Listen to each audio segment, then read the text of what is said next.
Yes. Come on, Glow. Come on. Yeah. The heck. I know. It's working for you. Mm-hmm. Okay. Blush, I feel really uncomfortable. And just an hour ago on Instagram, you had a wig on, Nolita. I can't even keep up with your hair. Oh no, that's old. That's old. That's old. Okay. That's my old hair. Sometimes you got to keep the pictures in the tuck. Yeah, you know. Gotta That's right.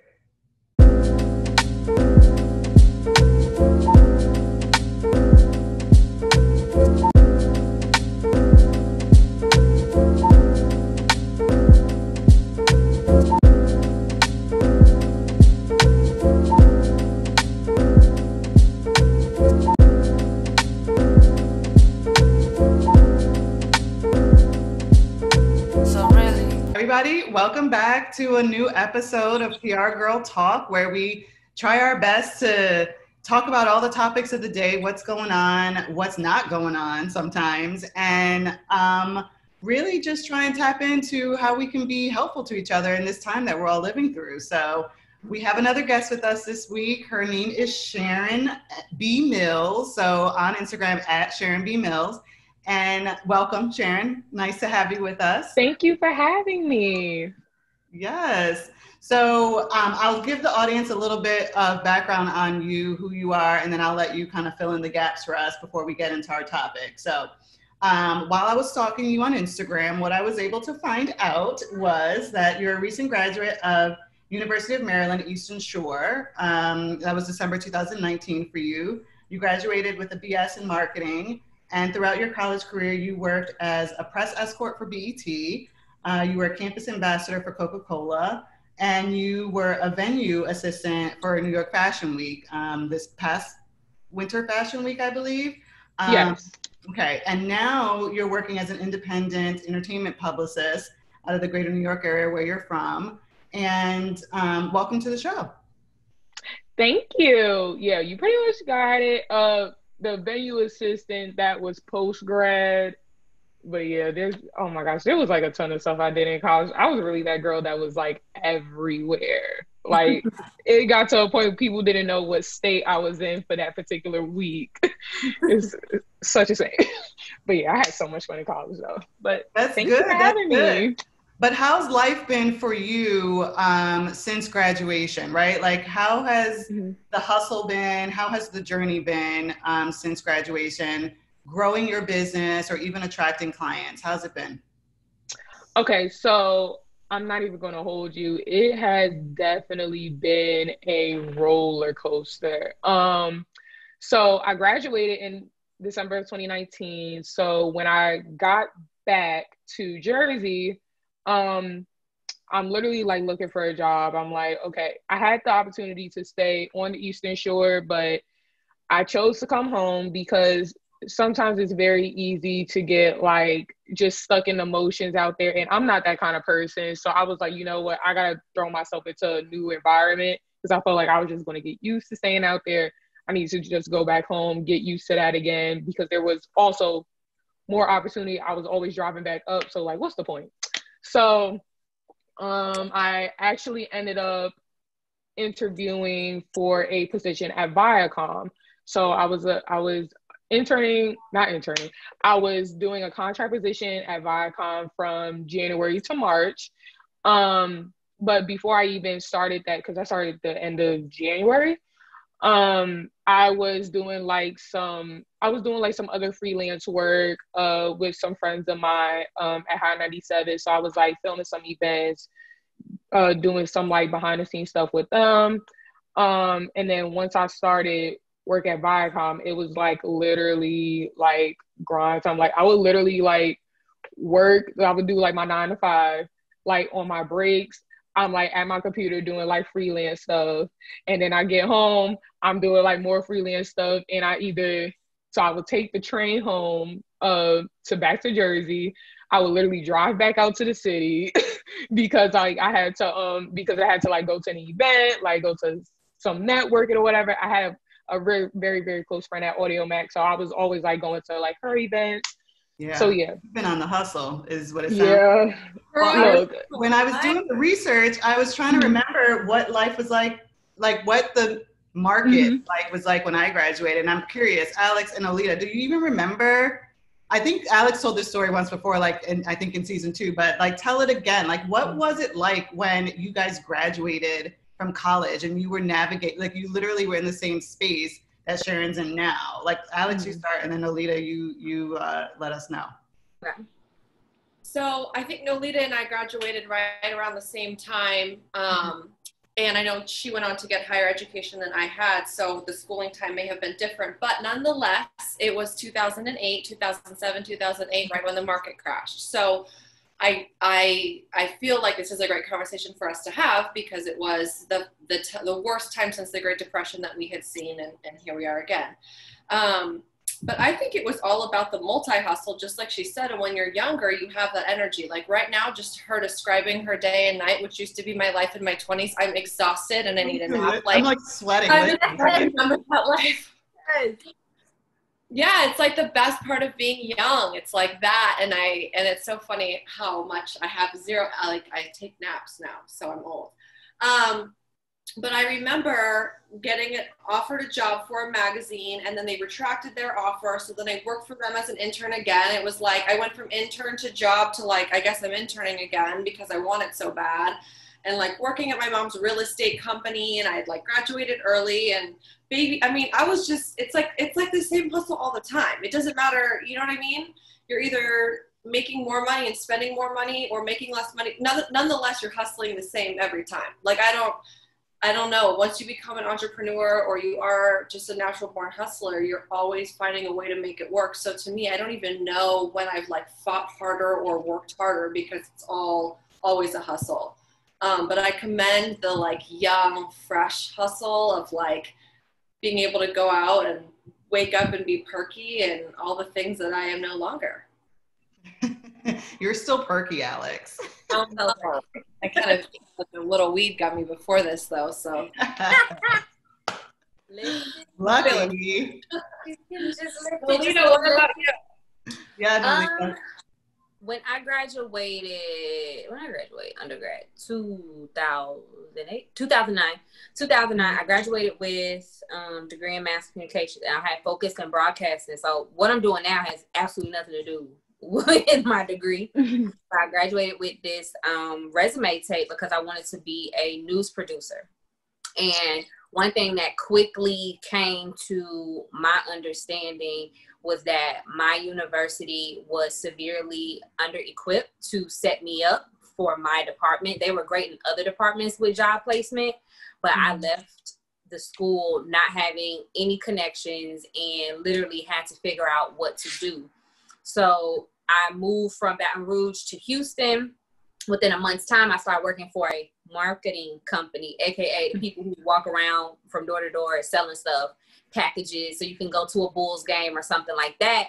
So I definitely understand what it takes to hustle because I didn't have any connections in Houston outside of one uncle, but I found a way to make my life there. And even though I went into getting education in education and I'm still not using that degree either, that entire period taught me how to juggle, just being able to juggle a lot of shit, which helps me right now because I'm juggling a lot of stuff.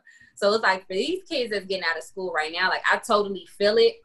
I know what that grind is. I know what that hustle is. I know what it is. Because that was just right at the cusp of Facebook and Instagram. So you're just now getting into that space where people are liking to show off their new big experiences in life. And you may feel well, I got the degree. I did what they said to do. And I'm not rolling in the dough. I'm not, living this life of luxury yet, but you got to push through it. So I commend you because, again, to what they said, I'm tired. I'm tired too from hearing what you, because that's a lot. That's a lot, but I definitely understand. Yeah. And with COVID being on top of everything going on right now, and being really the main cause for all the other, things that we're dealing with, the economy crashing, people losing their jobs. just how unhappy everybody is, all the groups of folks, you know, who have been unhappy before, but then you start to see all the disparities, right, when we live through a pandemic. So navigating, you know, the job search, I can't even imagine. But before we get into some of the questions from Instagram, one of the questions that someone posted, and I'm sorry for everybody, I meant to grab everyone's handles and shout out everybody, but I also have 3 full-time jobs, so I was like, oh, ran out of time. Understandable. So I'm just gonna roll through these, but one question I wanted to start with was really high level that I thought was interesting. And it really goes to defining the difference between PR, marketing, and advertising. And I think that that's a great place for us to start, because as these young folks, and mainly our audience, young women, start navigating their career paths, I think understanding the differences between those 3 things are really important before you start trying to figure out what job you actually want. So I want to maybe we'll start with you, Sharon. You know, just being new out of school and majoring in what you majored in, what are the differences in those 3 things for you? And then we can pivot, I think, to Alex, because, you know, running your own agency, Alex, in PR, you know, you had to touch a lot of those things, but you know the specific differences. So we'll start with you, Sharon. Okay, so I like to split it up like this. Marketing is like the math behind it. So you're looking at the stats, you're looking at the trends. Public relations is about how you're making the people feel, how your brand is received to the general public. And then advertising, that's just basically like the paid advertisement, ad sales, stuff like that. So I break it up into like those really 3 simple things to make it very clean cut, because when you look at the whole industry, like everything really does merge together. But so it's very difficult. It took me so long to even learn what I really wanted to do. Like when I really realized, like, I didn't even really know that I really wanted to be a publicist until I started doing internships with publicists. You know what I mean? So yeah, I'll pass it on to Alex. Yeah, I totally agree that I would, if somebody looked at me fresh out of school and said, you know, okay, so what part of it do you want to be in? It's just, you can't know. I will honestly say this, unless literally your parent was, which in my case, my father literally owned a PR firm, or you have multiple internships where you're like, definitely not that shit, definitely maybe something like that, you know, like the door-to-door marketing. I remember so many friends in school, like, it's a marketing firm, and they're like, I'm selling knives. I'm like, Cutco? I was on the Cutco. I was one of those people. No, I made a lot of money off of that shit, though, for real. So for me, I think to market your company, to meet the market of selling what you need to sell, whether it's a service or a good, to me, that's all marketing. You are marketing a brand. You are marketing it via many different strategies, many different tactics. One of the tactic, and a big umbrella under that, is public relations, which means relating to the public. That is the emotion that you talked about. It's the connection, it's the brand, it's the feeling. It's the hardest to sell, and it's the first to go, because there is no monetary value nor numerical data to go along with it. So I think PR is an umbrella where you're learning to storytell for a brand. Not all brands, like we're going to talk about with RLM soon, need PR, because sometimes the story doesn't matter, right? If it's a product that is, you know, a dip for chips, like, sure, make it fun, but like, I'm not going to deeply feel a connection to your dip because you had a family around a table. I mean, people do that. You know my point. So relating to the public is what public relations is. Marketing is sort of the whole idea of bringing something to market to sell. And then what was the third one? Marketing. Advertising. Now that's an area that I cannot speak to because I really have a limited understanding of it.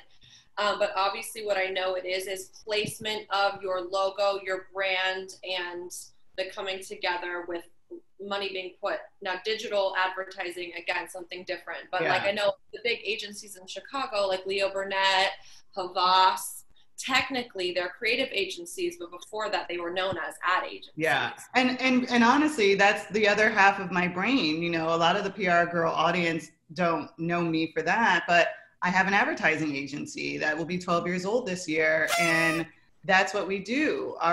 Thank you guys. Great. RLM is an advertising agency. And basically what we do is pull all of these elements that we're talking about together so that they work in tandem. Because when a brand can afford to do that, that's really when the magic happens. When you have an ad firm who's coming up with the strategy around your communications and then splitting that strategy up into different lanes so that it can live in the PR world. It can live in your creative strategy in terms of what your content is that people are producing, and then putting that strategy against where it lives, right? Like what avenues it lives in, whether it's earned or paid, digital, traditional, doesn't matter. But it starts with that strategy around what does the brand want to communicate, who's the target, what's the budget, what's the geographical area of importance, you know, a lot of different questions.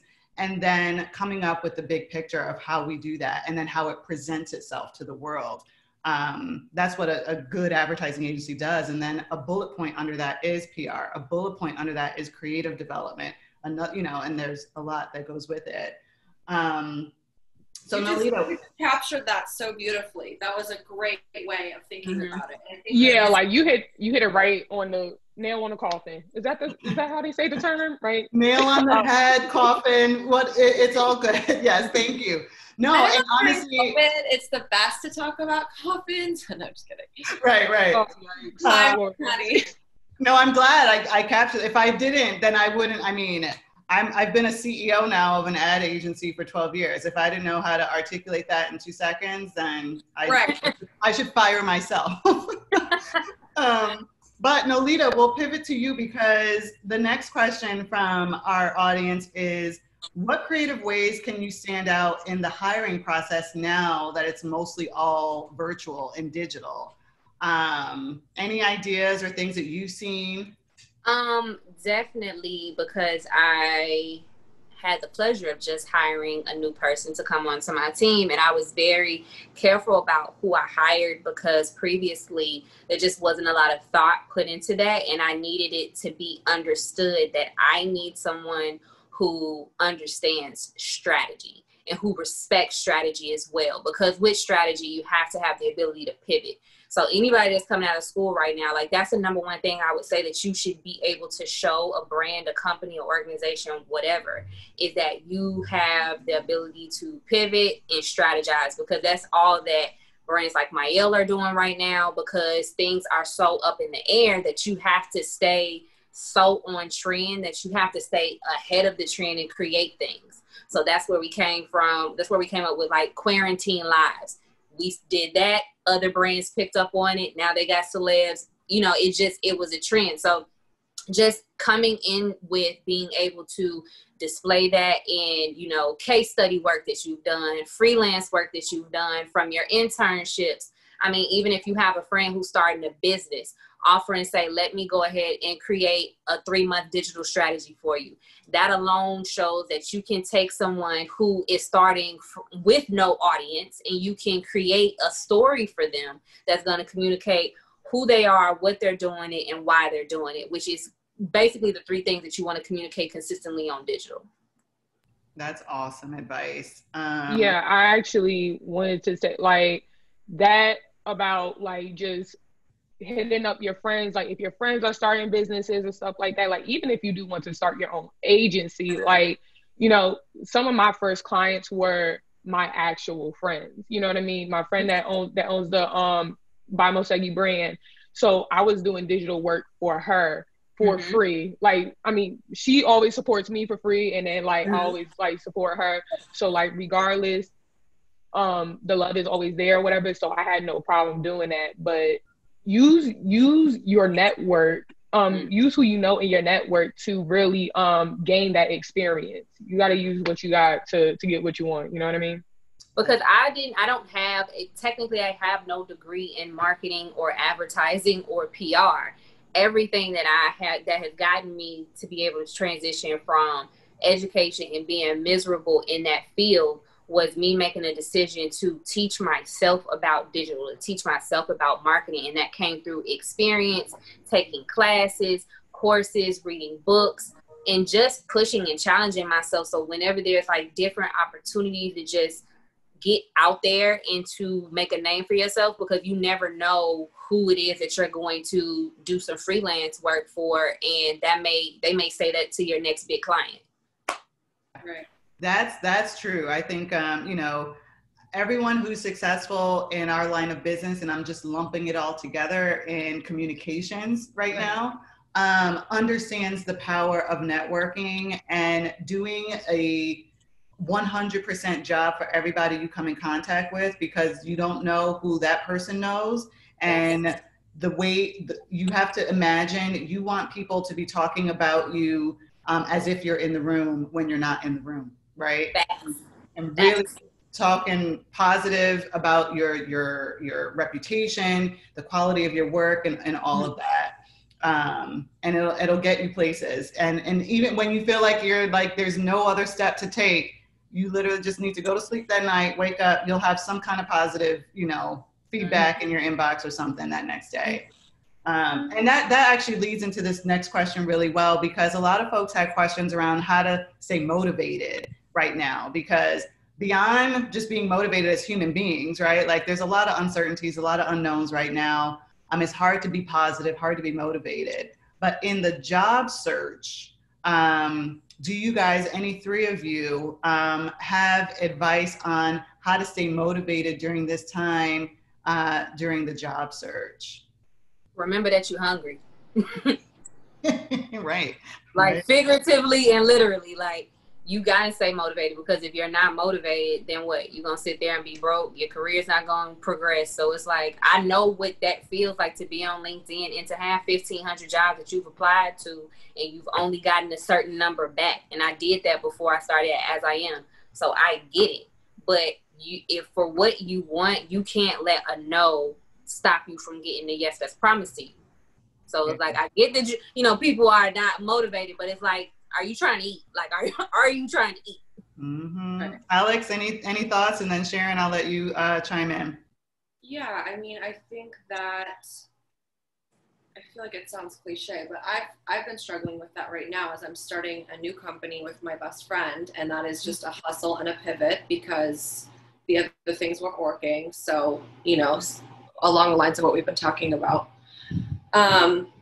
But I think that taking good care of yourself, I just did an interview with Voyage.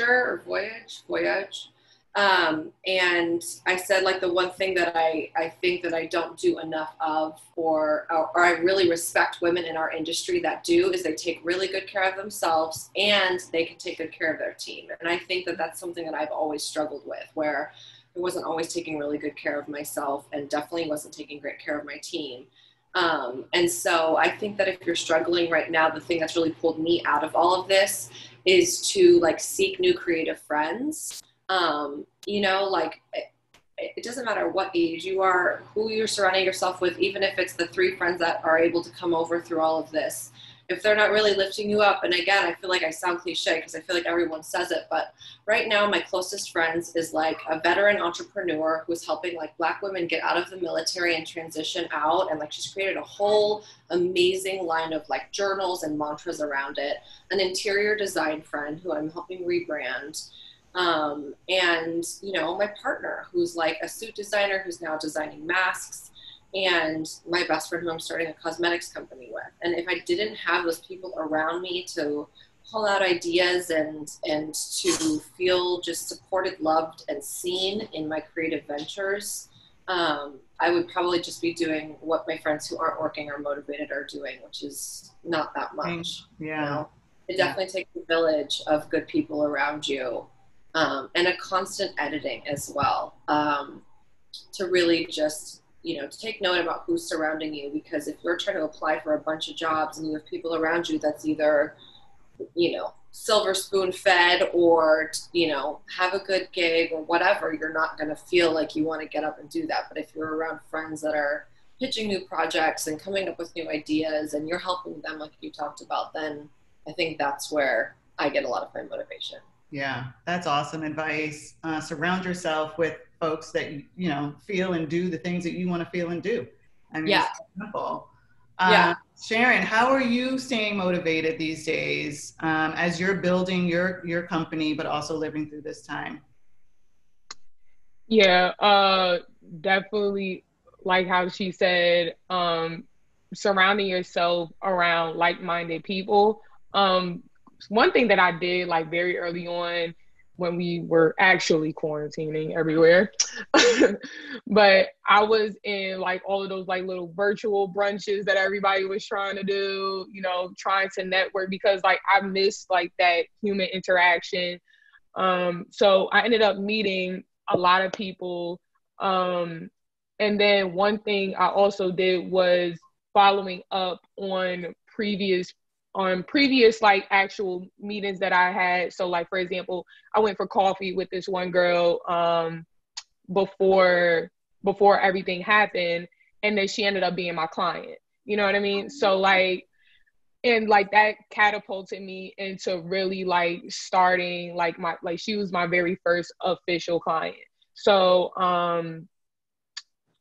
definitely I will also say though, one thing that really helped me was always doing a project. You know what I mean? Like always doing something independently. Yeah, I always do something independently to not only just keep me busy, but to also like to help me gain experience, because you know there's some times where like you kind of have to throw yourself in the fire to really make yourself like to get something out of yourself.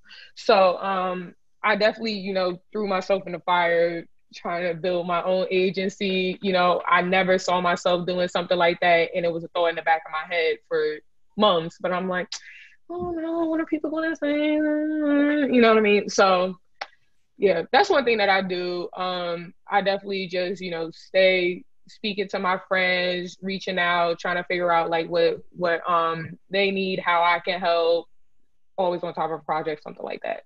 Yeah, no, that's fantastic. And I think for a lot of our audience, after, you know, they're a lot like us, right? Super organized into their career, on top of things. And then the next question then comes to mind for a lot of them is, so once you get the job, you know, now you're still living through this time where there's still a lot of uncertainty. And a lot of folks had questions about how, or is there a right way to ask about a COVID-19 policy or the idea of future layoffs or something like that. You know, before I even toss it to either one of you guys, just as an agency owner and a business owner myself, who's had to come up with policies for COVID-19 and even the idea of reopening our office here in Chicago and doing that slowly around Chicago's reopening phases. I don't even know what phase we're in, 3, 4, I don't know. But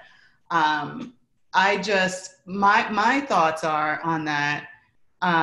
If a company isn't upfront telling you what their COVID-19 policies are and what their safety precautions are, if there is an in-office element to it, and what their remote working, you know, policies are, then they're probably not a company that you want to engage with right now, because every responsible company has taken the time to sit back and take this very seriously and put it to writing and communicate it to their employees and their potential employees.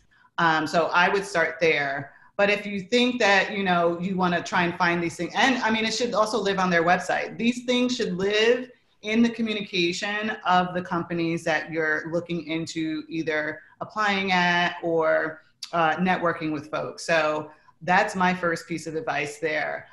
The second thing I would say to that is not to get too wrapped up in what does the future hold, right? Because honestly, no one has the answer to that question.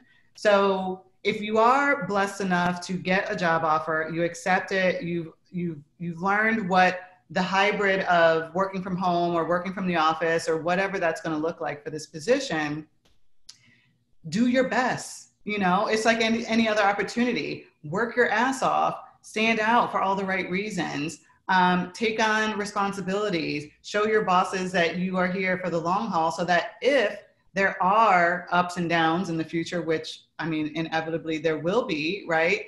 That your goal is to be on the right side of that wave, right? And even if you're not, it quite honestly might have nothing to do with your ability or your work or your quality. A lot of times businesses just have to let people go or close or make hard, tough decisions because of the environment that we're living in. And I literally am a pivot right to you, Alex, because you are living this. Like, you have lived this, you are living it, and you are a living, breathing example of that pivot and what it looks like. You want to just share a little bit of your story there? Well, I mean, I think that what I found interesting is that Nolita just said she just hired someone to be really special and her eyes got like shiny, and I'm helping now my interior design friend Megan hire a very fresh staff. And so for one, and anybody watching, if that's the case, and I'm starting, if I'm starting a business in this whole thing that's totally different and a pivot, people are hiring, and that may change. But first and foremost, let's just get that like straight. Like, yes, our economy is crashing, but like right now there's some really interesting things happening. For one, don't get a full-time job. Like, just be a hustler, like really, if you can. Like, I wouldn't want a full-time job right now, because if that comes crashing, then what? I want to do a little bit of babysitting, a little bit of makeup, a little bit of writing, a little bit of consulting, so that I can like lift up one over the other when I need to. So I mean, contrary to like long patriarchal belief, I think right now the gig economy is the way to go, and women in communications are the most agile to be able to transform into anything. I mean, any job in communications is great, any consulting gig, or tell them you're a consultant. Like, I'm not going to come onto your team, but I'll consult with you at an hourly rate, and then it's on your terms if you have the experience to be able to do something like that. I mean, if you have 4 years under your belt and you're affordable, you have the power, and I think that's what's happening right now is people have money that they're investing to save their business, and we have the power as freelance, in some capacities, we're free to do what we'd like and stay where we want and, work on what we want. We have the power to negotiate. I've taken some jobs for no money, like, I mean, not none, but like really low amounts, because it was a lot of hours. I could fill up my day and, could make me look like I've rebranded an entire new company that I haven't done in a while on my own. And so I think that just juggling a lot and being willing to like not have it be one thing. I think we just get stuck in the titles of what it needs to be. And, I let my team go when that wasn't working for me in November, and they were done in January, and then March hit and we were just done.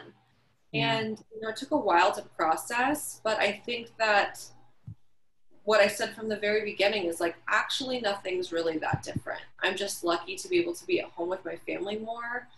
Which I know for people without that, it's so difficult, and I really can't imagine, the loneliness, but that's where work comes in. And I think that's what a lot of the women that watch the show, that are on this show, is that through all of our trials, tribulations, and ups and downs, the work and the creativity has actually been the string that always held on to us. Yeah. And I mean, I've been low. And I think that the things that always really pop me out is like a great idea for work or a great idea for a client.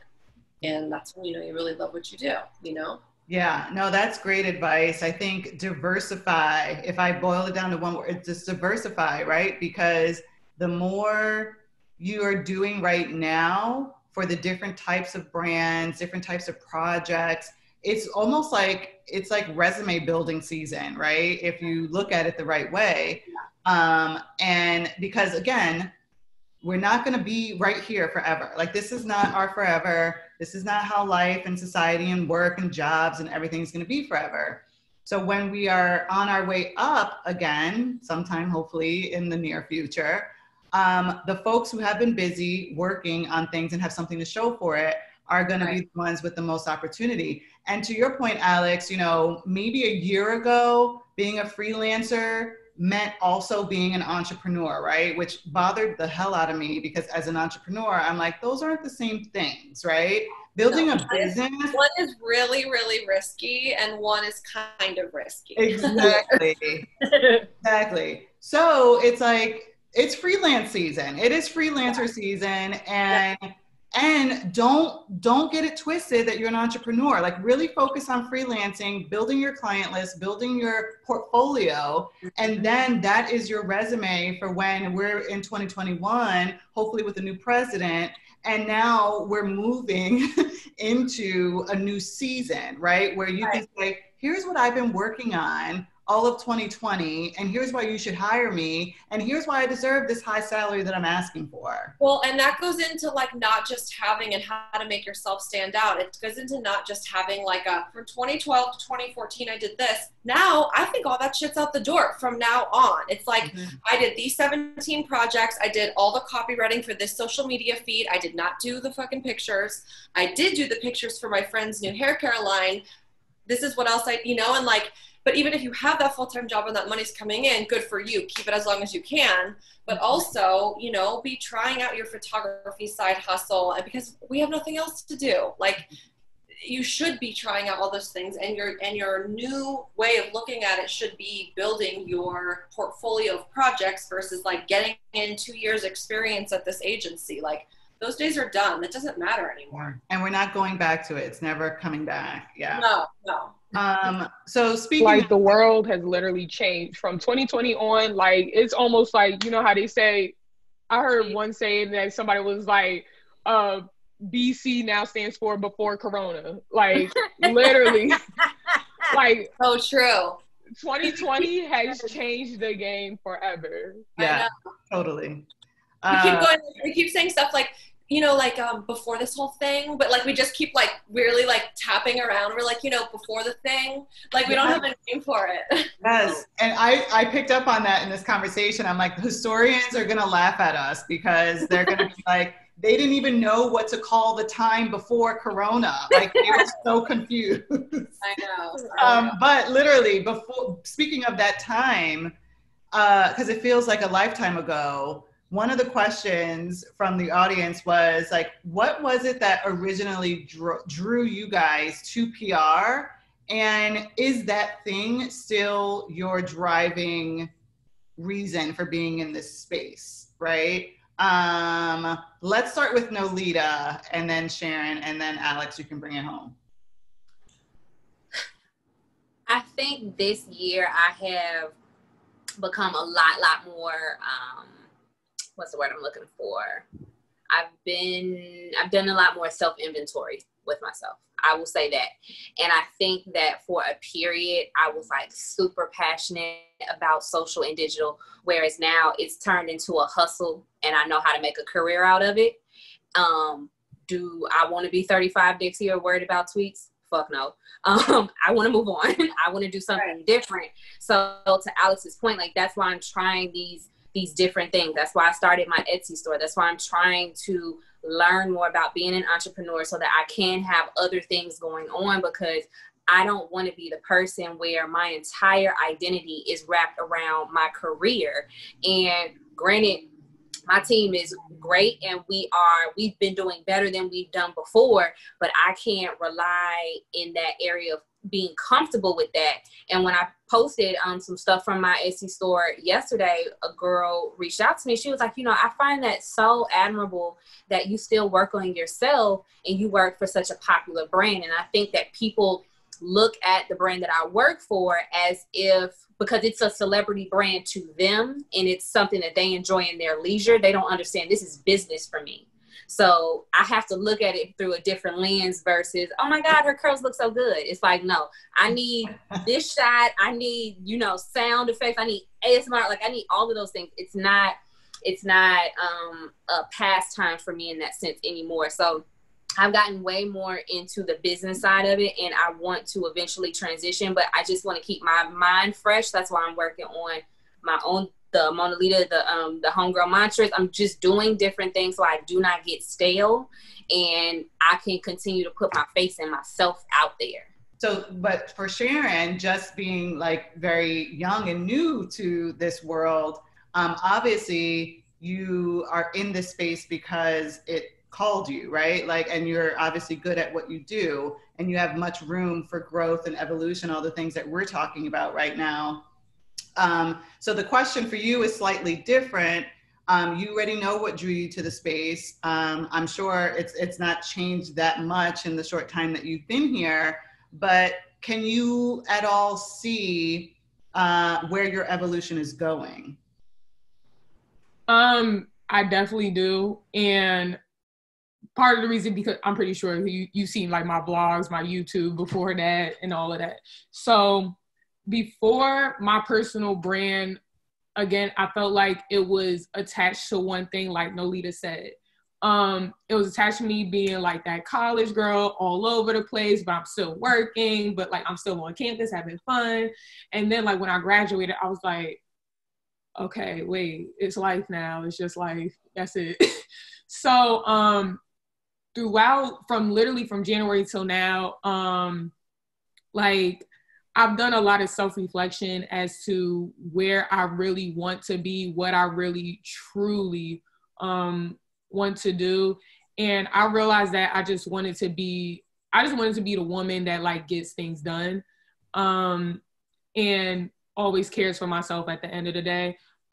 Regardless, I do want to, like, I love this field and I have no problem with people like, you know, like knowing exactly like what I do or whatever. I have no problem with that.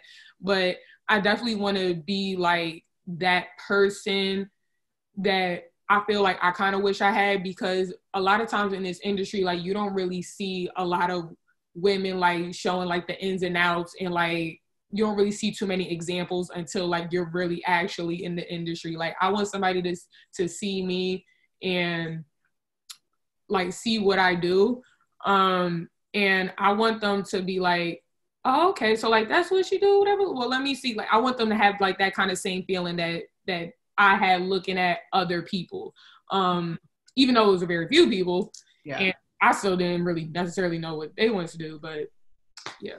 Yeah. I'm happy to hear you say that, because that's part of the motivation behind PRGirl, our reality show, and this virtual talk show, was giving young women and young men, but mainly because I care about women, the opportunity to see other women doing something positive that was focused on them. It was career building, and it was building financial independence, right? Like all the positive things that as progressive modern women we're doing and we're teaching our children to do, right? And not just our daughters, but Alex is teaching her son that is what a woman can do, right? So that if he's one day in love with a woman, he's looking for a woman like his mom, right? Not a woman that is kind of stuck in old ways of doing things. I want to wrap up here really soon and just give you guys all an opportunity, like we do at the end, to just let people know what's going on now, next, how to find you, all that stuff, any new news that we want to put out there, whether it's professional or not, right? We love digging into personal lives, but I wanted to keep this conversation kind of, professional for the kids today. But one topic that came up a lot was networking. And this always comes up, corona or no corona. Like people just have so many questions about how to network, what's the right thing to do, what should I not do? And just to save all of us time, I will just say, networking should not be a thing that you turn off or on.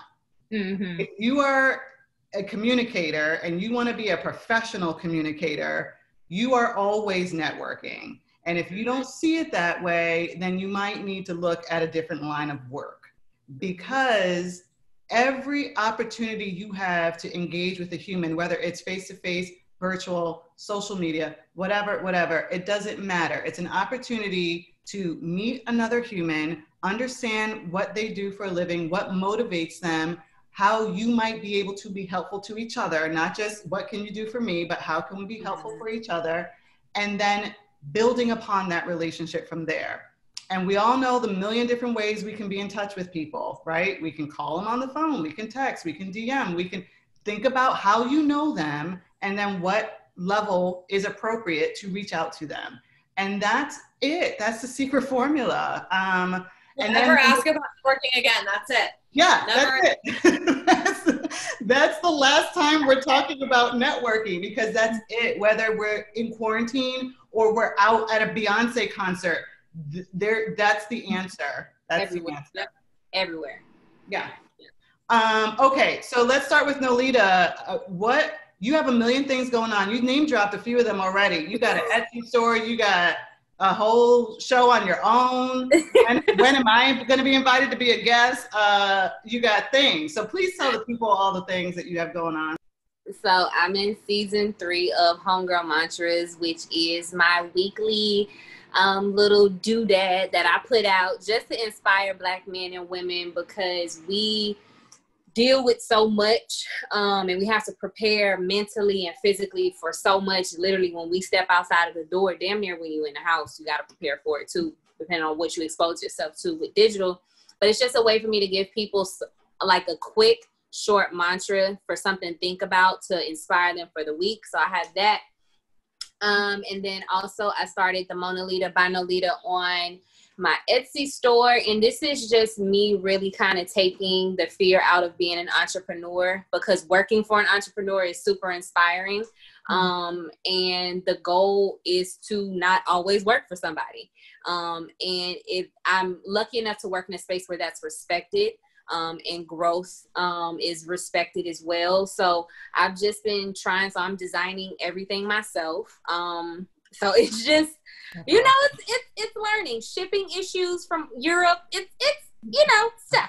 Yeah, So. I love it. Well, you make it look easy, and we're super proud of you. We really, and I'm saying the PRGirl family, we are super proud of you. Thank you. You gave me a great example. So thank you. You and Alex. Thank you. Yes. So Alex, I just started following your cosmetic line. So it's Alex and Alex, right? Yes, and it's not a cosmetic line. It's actually a beauty curation and educational company. So my best friend here, Alex, she and I go on walks every Tuesday with our kids, and we talk about stuff. We were makeup artists when we were 19 and 20, so wild and out of control times. And so she's continued on with doing makeup, and I still do it here and there. But what I said to her is I'd love to start a company where we go in and help people organize and build on what they already have and teach them how to do their makeup based on what they have, so they don't have to buy product. We're not selling anything. And it's an approach that we took with Trish McAvoy, which is who we worked with. But right now, you know, that was so long ago. It was like almost 15 years ago that we were really in the game. And now we're like older, and we understand skin texture and color theory and so many other things. And it's in the beginning stages. But basically, I think with COVID, a lot of people are looking to the things they already have and being resourceful. And so we come in and we'll sharpen your pencils, we'll clean your brushes, we'll look at what you have, make some recommendations, teach you how to do a new look, or come in and make you feel special and, you know, just do your makeup with what you have. So there's still a lot to build around how and where it's going to go. But it's called Alex and Alex Beauty. You can find it on Instagram at Alex and Alex Beauty. And I think eventually we're just trying, it's like we're a stylist, but for makeup. So we're just helping you curate your closet and find the right clothes for you, and not necessarily selling you new clothes, but guiding you in the right direction to find what you need. And my hope, and I'm just going to put it out there, is that I don't have to do makeup, but I can build city directors in each town that manage a team of women just like this, who can go in and do the editing process and help you get organized. And there's something about sharpening women's pencils and cleaning their brushes that is like really, it's like the washing of the foot for makeup. It's like, let me take care of you, sit down. You know, there's something really just like humble and like fresh that you're giving them. It's like feeding them. I don't know. There's something just cathartic, and I don't know. So that's what we're at. It's still new and we're still building, but we're really excited about it. So 2 things I'll say to that, and then Sharon, I'll give you an opportunity to highlight some things that you're working on. One, the way I was able to start What Are You Wearing Productions way back in the day when I was pregnant with my second kid, I think, who's about to turn 5 next week.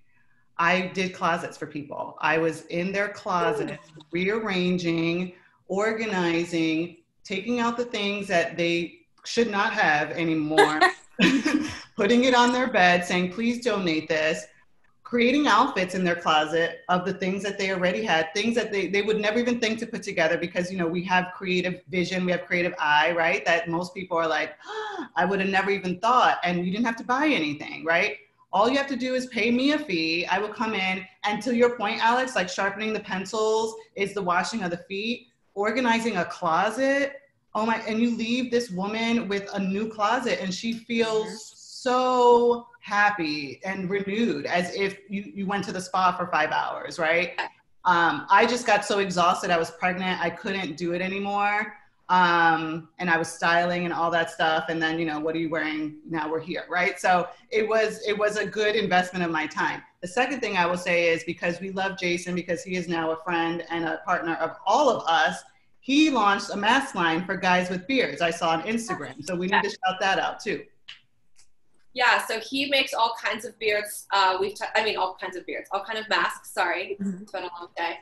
But he has Henry to, you know, size out the kids. So he's got a great kids line. He has the women's faces. You know, we're shaped different than men. All of our faces are shaped differently, but the one that I have is like perfect for my face. So he does custom. I was trying to see if I had it. Custom masks, and then he does the big ones for the men with beards. So that's one thing he hadn't seen, but he'd been trial and erroring it with a bunch of different companies. And it's called Honorable Mention Social Distancing Club. And the masks are honestly like a hit. Like he's doing very well with them. Amazing. And you can tell him what you want to when he fabric shops. So like one of our friends was like, I really want a bunch of like Hawaiian themes, like old man, old dad masks, and he made some really beautiful ones. So yeah, check them out. I love it. I love it. Awesome. And Sharon, what are some of your clients that you're working with, or just some folks that you want to make sure you let our audience know about? Okay, so one, I just started a new full-time position this week. So I am now a client manager at Pathable, a virtual conferencing firm. Clients, Lord have mercy. So Adults in the Web series, they're about to drop a new initiative. So we're working on securing some partnerships for that. I'm also working on a live session that will be out in LA. So I will have to be out in LA, and then I will have to self-quarantine when I do come back. So that's going to be fun, but you know, you do what you gotta do. And what else? I feel like it's so much. Like I had so much things on social. We'll put your handle up so people can follow you, and then they'll be able to keep up with you that way. Exactly. Oh, I'm finally starting to go back into blog. That was the thing I was gonna say. I'm finally starting to go back into blogging.